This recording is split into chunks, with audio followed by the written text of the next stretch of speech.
Mendapatkan pekerjaan dan ingin menikah, kemudian orang tua dan saudara mengisyaratkan untuk memuaskan orang tua dulu dengan penghasilan saya sebelum menikah. Apa yang harus saya lakukan?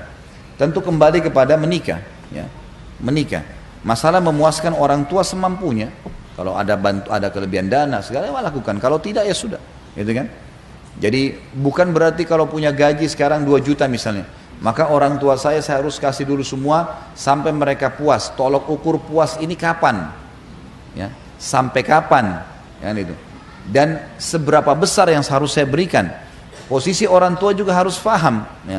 Kalau anaknya baru bekerja dan mungkin dia butuh pasangan, orang tua yang bijak dia malah membantu mendorong anaknya kalau sudah punya kerjaan untuk berumah tangga. Karena rumah tangga itu sesuai dengan sabda Nabi SAW, siapa yang telah menikah dia telah menyelamatkan setengah agamanya. Hidupnya akan tenang, tinggal bertakwa kepada Allah di setengah yang tersisa, gitu kan? Di orang tua yang bijak dia akan bantu anaknya untuk bisa menikah segera. Tidak boleh ditunda karena itu akan mengamankan dirinya. Semua anak-anak yang sudah menikah itu akan lebih dewasa, akan lebih bijaksana, akan muncul tanggung jawab dan seterusnya. Maka itu sangat positif, ya. Allahu a'lam. Jadi yang saran saya adalah lihat keadaan. Kalau Anda merasa memang sudah butuh dengan pasangan, maka sampaikan ke orang tua dan mulailah menikah. Menikah dengan orang yang sepadan. Kalau belum ada hajat, memang tidak terlalu penting, mungkin karena umur juga masih muda, maka ingin bakti dengan orang tua silahkan.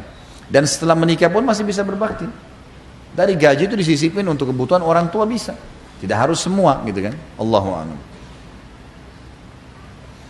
Apa beda keadaan di akhirat nanti antara umat Islam kebanyakan dengan umat Islam dengan ahli sunnah? Kebanyakan ahli sunnah, maksudnya apa beda keadaan di akhirat nanti antara umat Islam kebanyakan dengan ahli sunnah? Ahli sunnah itu adalah orang yang mayoritas muslimin. Ahli sunnah artinya mengikuti sunnah Nabi Muhammad SAW, gitu kan? Mereka akan jadi, mereka malah yang benar, gitu. Ahli sunnah wal jamaah adalah kelompok yang mengikuti sunnah Nabi SAW. Kalau ada orang menisbatkan diri pada ahli sunnah tapi meninggalkan sunnah Nabi SAW, berarti keluar dari nama itu, gitu kan? Keluar dari nama itu. Saya sudah pernah bahasakan Bapak Ibu sekalian, jangan jadikan ormas, partai, yayasan, pesantren, apalah itu sebagai agama, kan itu salah nih.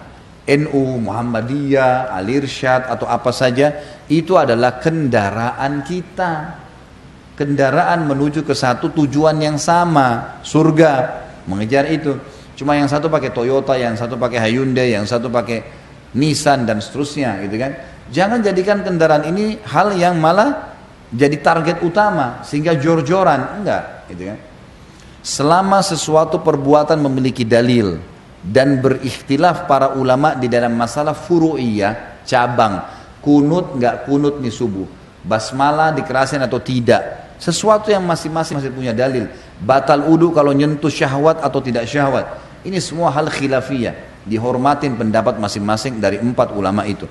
Kalau masalah bid'ah mukaffirah, sesuatu yang bisa mengkafirkan seseorang, misal menyembah kuburan, menyembelih selain Allah, pakai jimat, ini diingatkan. Kalau tidak mau juga, maka ini memang diboikot, dihajar namanya. Gak usah diajak teman, karena kalau dia melakukan itu berbahaya, bisa pada kekufuran. Tapi ini tidak berlaku pada semua perbuatan yang dilakukan oleh kaum muslimin. Kalau masalahnya masih ada perselisihan dan ada dalil masalah itu, maka itu harus kita hormatin, gitu kan? Allahu a'lam.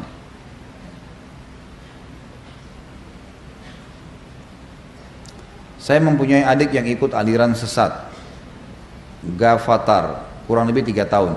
Dia baru kembali dari Kalimantan. Saya sudah berusaha memberikan masukan, tapi banyak sejarah dan ayat yang disebutkan untuk mematahkan masukan saya. Bagaimana cara saya menyadarkan Ustaz? Mohon nasihatnya. Sampaikan apa adanya.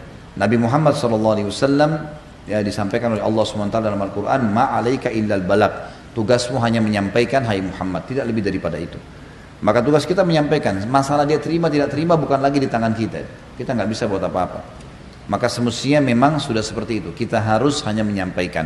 Selebihnya coba dibantu, dijelaskan dengan ceramah-ceramah. Mungkin sekarang saya yakin sudah banyak di YouTube yang membongkar kelompok Gafatar ini apa, dari mana, itu sudah banyak sekali, bisa diperlihatkan kepada dia. Kalau juga dia masih tidak mau, ya kita juga sambil membantu doa, maka sudah tawakal kepada Allah. Kita nggak mungkin bisa apa-apa gitu. Insya Allah satu waktu Allah akan bongkar kerusakan-kerusakan mereka gitu.